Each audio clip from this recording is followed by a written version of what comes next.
Ça sous-entend qu'il y a des prières qui sont faites à Dieu qui ne sont pas efficaces.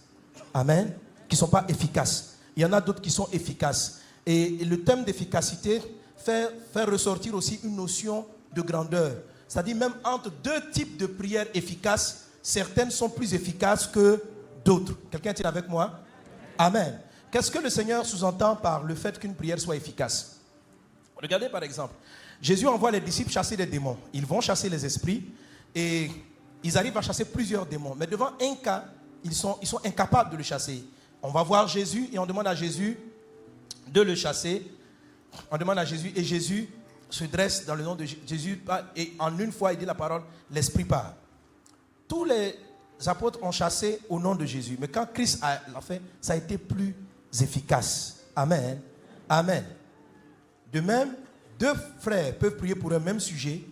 Dieu va répondre à ce sujet, mais un sera plus efficace que l'autre. C'est-à-dire, dans le thème d'efficacité, l'exaucement va être très manifeste. L'exaucement va venir en son temps, c'est-à-dire le plus souvent assez rapidement. Amen. L'efficacité va jouer souvent même sur pratiquement l'instantanéité ou la rapidité d'un miracle ou d'un exaucement. Et puis, la personne a vraiment de meilleures interventions divines dans sa vie. C'est ce dont nous voulons parler. Amen. Je citerai donc quelques points et je prie que le Seigneur puisse nous aider à comprendre. Dis avec moi, Seigneur, apprends-moi à prier. Amen. Amen. Mais j'allais oublier quelque chose. En fait, j'ai pas oublié. Je reviens là-dessus. Alléluia. J'aimerais, avant de continuer, vraiment saluer, amen, mon frère et ami qui est le père de cette maison, qui me reçoit dans ce lieu, même si physiquement il n'est pas là. Amen. Et je voudrais qu'on acclame Dieu pour cet homme de Dieu, ce général de Dieu, dans la francophonie et dans les nations.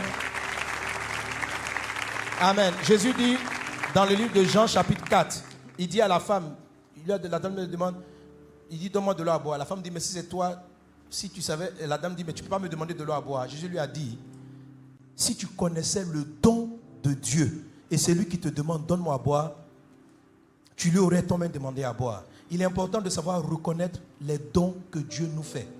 Lorsqu'on ne reconnaît pas les dons de Dieu, on manque et on reste toujours assoiffé dans la vie. On reste toujours en train de courir parce qu'on ne reconnaît pas les dons que Dieu nous envoie. Chaque fois que tu pries, Dieu t'envoie un don. Et ce don-là est souvent manifesté au travers d'une personne. Mais on la prend, on est tellement habitué à elle qu'on finit par la banaliser. Jésus dit, si tu connaissais le don de Dieu, et celui qui te dit donne-moi à boire, c'est toi qui lui aurais demandé à boire, et ta soif serait étanchée pour toujours. Dieu a donné à la francophonie, Dieu a donné à cette communauté, à tout le monde, un don merveilleux. Amen. Au travers du pasteur Yvan Castanou, de son épouse.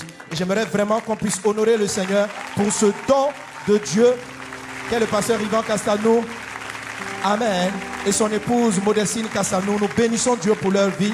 Alléluia. Nous rendons grâce à Dieu. C'est un frère, c'est un ami, c'est vraiment... nous sommes très proches, dont tu n'as pas idée. Amen. Et là, je viens du Canada, où il est parti. Donc on s'est... c'était chassé croisé. Amen. Mais au moins on a coïncidé, on a pu juste partager un déjeuner ensemble juste avant que nous ne pas prendre l'avion. Donc on est resté, on a communié un moment. J'étais en séminaire dans la ville de Québec. Amen. Lui il est en séminaire à Montréal. On s'est rencontrés et on bénit le Seigneur. Et je viens ici en partance pour Abidjan. Amen. Amen. Que le Seigneur soit béni. Je veux rendre grâce à Dieu pour tous les collaborateurs, pour tous ses fils et ses filles spirituels qui travaillent et qui croient dans cette vision, qui se donnent dans cette vision et qui font en sorte que ce grand message qu'ils transportent et cette grande vision puisse être diffusé, répercuté dans les nations, dans le monde entier. Que Dieu se souvienne d'eux, que Dieu vous bénisse abondamment, chers serviteurs de Dieu. Amen. On peut acclamer le Seigneur pour eux. Il faut reconnaître aussi qu'ils sont des dons de Dieu. Et toi-même acclame le Seigneur parce que tu es un don de Dieu. Amen. Alors, le but de mon exhortation ce matin, c'est de nous amener à rendre nos prières plus efficaces.